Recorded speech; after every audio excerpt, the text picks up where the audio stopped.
guys, welcome back to my channel. My name is Eliana and I'm a success and transformation coach.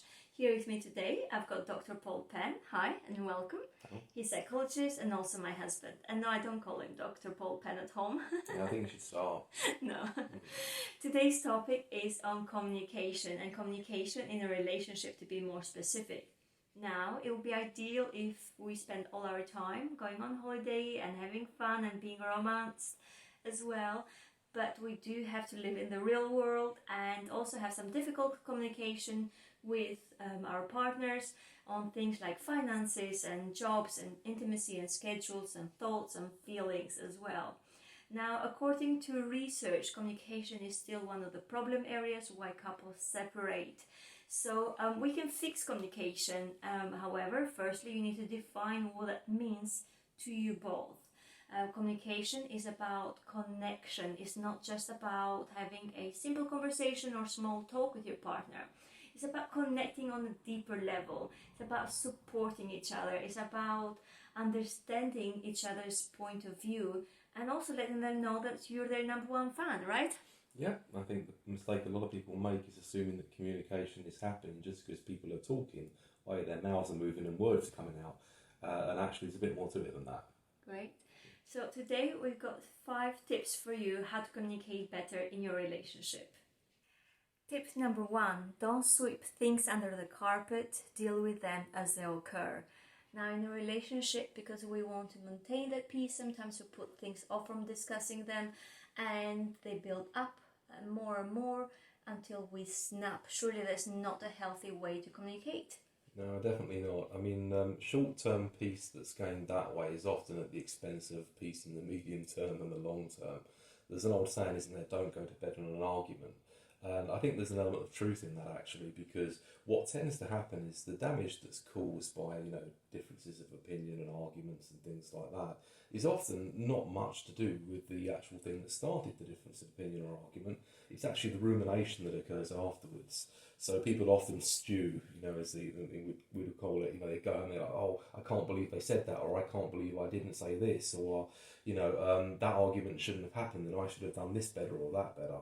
And often it's the rumination, the way you think about a discussion after the event that can do a lot of the damage.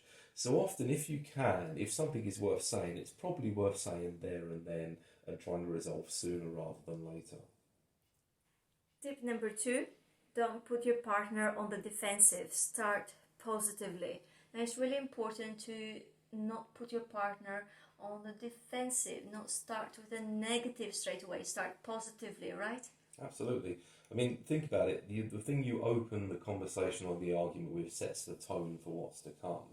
So if you start off with a really harsh criticism, it does 2 things. One, it makes it all about your perspective. I really hate it when you do this. And it takes the focus away from resolving, the solution-focused element of the discussion then. The second thing is pretty obvious, really. If you get criticised, what immediately do? You try and defend yourself. You try and, undermine the sting of the criticism. Or you might block your partner off. Or you might just disengage and say, you know what, if you're going to be like this, I'm not talking to you. So it's really important not to start off with the criticism, because then it avoids making it all about you, so the partner actually has a role to play, and also they want to play the role because they're not immediately feeling on the back foot. So start off with something positive like, this is where we would like to get to with this discussion, or this is an issue which I'm having, which I'd like you to help me with, as opposed to, why do you always do this, or I really hate it when you do this, or I really hate this about you. Excellent. Tip number 3 would be to actively listen. It's forcing yourself to listen. A lot of the times we're building an argument over in our head and we're missing the point, we're missing what our partner is saying. Surely they'll make our partner feel really annoyed. Another thing would be to pay attention to non-verbal communication, things like eye contact, maybe the pace or the tone of voice as well, and posture. Yeah, absolutely. I mean, the thing you've got to avoid in these situations, though, is doing things just in a very kind of perfunctory way.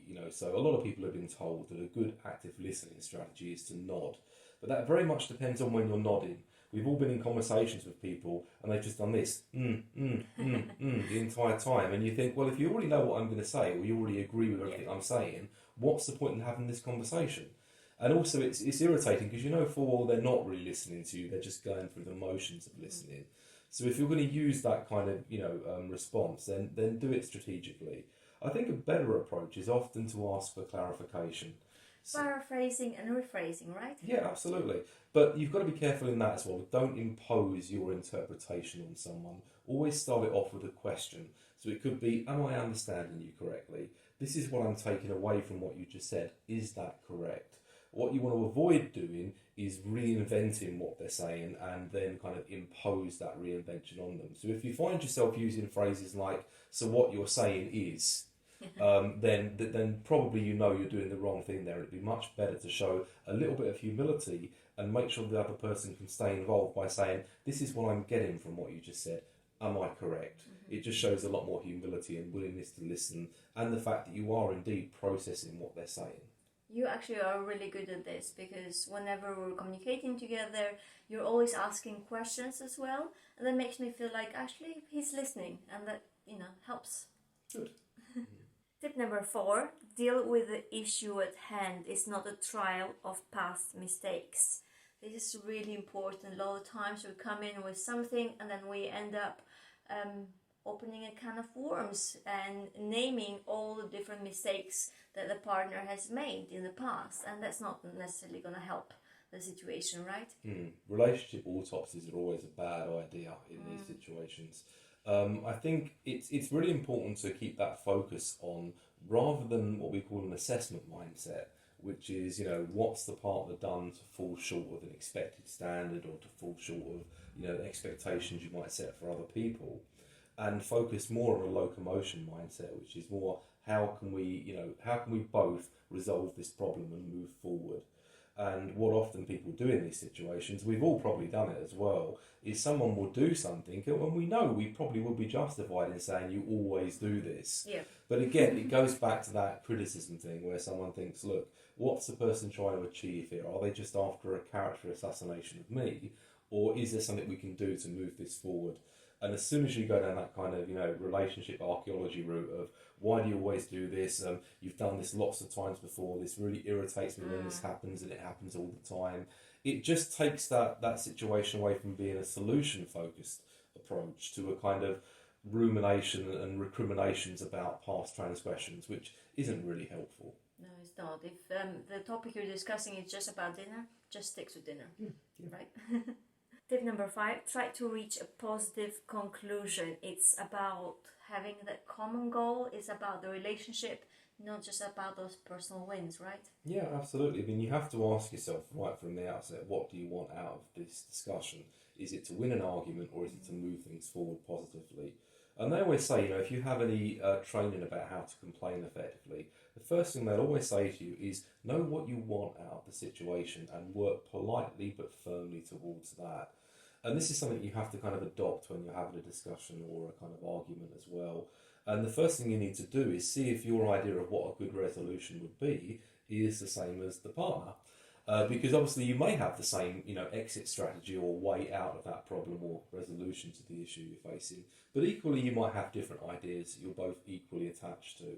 And if that happens, obviously then a process of compromise. You have to work your way around, what was your original idea of how you would solve things to how you can both go about solving things in a mutually kind of beneficial way. A win-win, right? Absolutely, it's a win-win. And the thing is, if you're solution-focused and you try and make sure that you've made a really positive step towards that solution, what you're doing is rewarding that process of negotiation. And if you reward behaviour, it's more likely to happen again in the future. Excellent, fantastic, thank you. Hope you guys found that useful. Let us know in the comments below. Don't forget to subscribe to this channel. I'll also put Paul's channel details below as well.